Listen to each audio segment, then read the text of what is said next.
So every time I come back here to the islands, to Oahu, Honolulu, where we used to live, I always make sure that I take a day, I go by myself, and I go visit all my old haunts.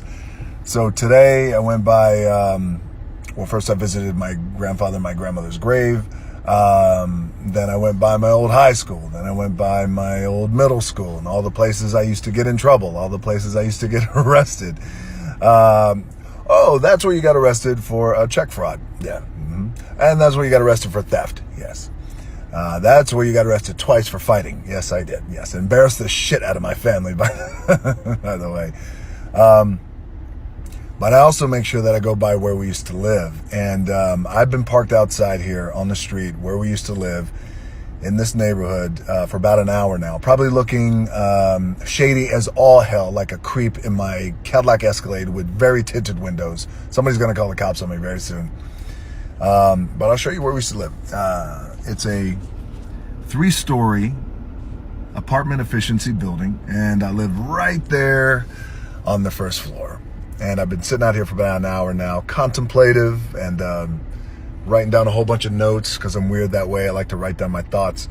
And it's crazy because life is so ironic and so unpredictable. And that's the place where we were evicted from. And that's where we came home, and there was an eviction notice on the door and said, you got to get your shit out of here. You got like 24 hours or something. And we were forced to move off the island because we couldn't afford to pay the rent. But the irony is, as I'm sitting here like a creep, every day when I used to leave this apartment to either go to school or go do whatever, go get in trouble, or go to the gym, right across the street from this little apartment efficiency building is a massive, gorgeous condominium building, high-rise. And how's that for irony? So I used to walk out and, we were struggling at that time. I slept in a bedroom. It was a 1-bedroom efficiency. I slept in a bedroom. My parents slept on a pull-out couch in the living room. And every day I used to walk out and I used to think, fuck, man, it must be so cool to live in a place like that. I hope one day, I could live in something like that, or we could live in something like that. And now, ironically, years later, I'm doing all right. But the point of this whole thing is if you are out there and you're struggling, and a lot of you are, and you're struggling to make ends meet, struggling to pay the rent,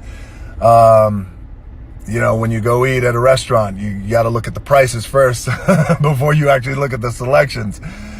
I know what it's like. I've been down that road, and that shit is hard. It ain't easy, but I'm telling you that if you're going through it, stay strong, have faith, keep pushing through. I've said this before, and I'm living proof of it, is that on the other side of your struggle is something good. On your other side of your struggle is something better. On the other side of your struggle is some sort of success. So keep pushing through if you're struggling. And by the way, whoever lives in my apartment, I'm not going to say what number it is because I don't want to blow you guys up, but in where we used to live, or anywhere in this little building, if you're going through it, stay strong, keep pushing through, because again, on the other side is a little something better, because I'm living proof of that, because years later, I am sitting right outside your apartment like a big creep. Now I'm going to eat my cheat meal. All right, stay strong if you're going through it. Life is funny and so unpredictable. It's a wonderful life.